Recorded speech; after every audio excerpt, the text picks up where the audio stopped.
Well, the city's mayor, Brandon Scott, was born and raised in the city's Park Heights neighborhood and joins us now from inside City Hall. Welcome, Mr. Mayor. Thank you for being with us.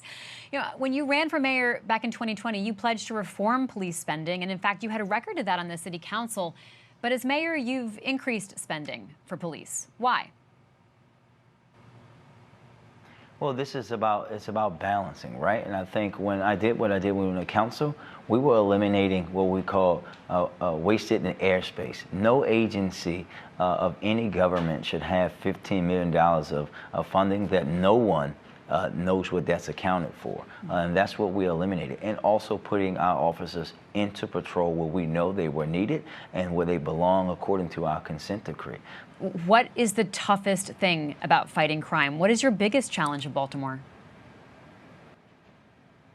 Well, I think the biggest thing about fighting crime is that folks have thought about violence for far too long as something that solely the police are responsible for.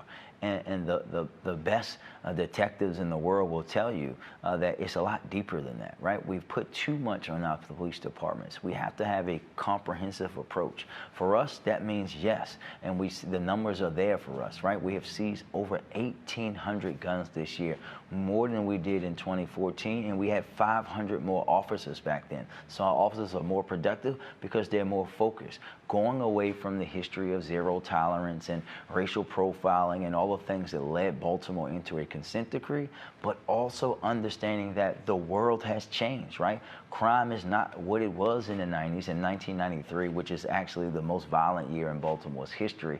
Folks who have been here like me understand that, but also understanding things like ghost guns, right? In 2020, we recovered like a few hundred of those. In 2018, it was less than 10. Last year, it was 300 and something, and it's already over 230 this year.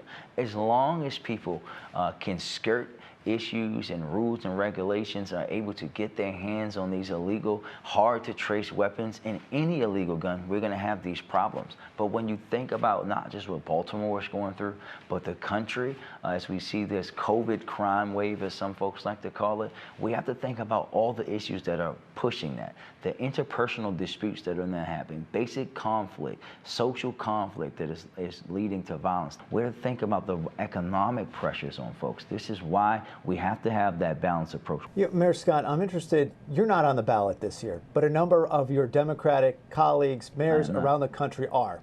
And from your perspective, somebody who is actively dealing with this, how worried do you think they are about the politics, about the vulnerabilities that come from a lot of the attacks they are getting from their opponents on the right on the issue of crime? Yeah, I know my colleagues are worried about this, and we talk about this all the time. But I think this is the most important thing that you're going to hear me say today. What we have to understand in this country is that we've seen this before.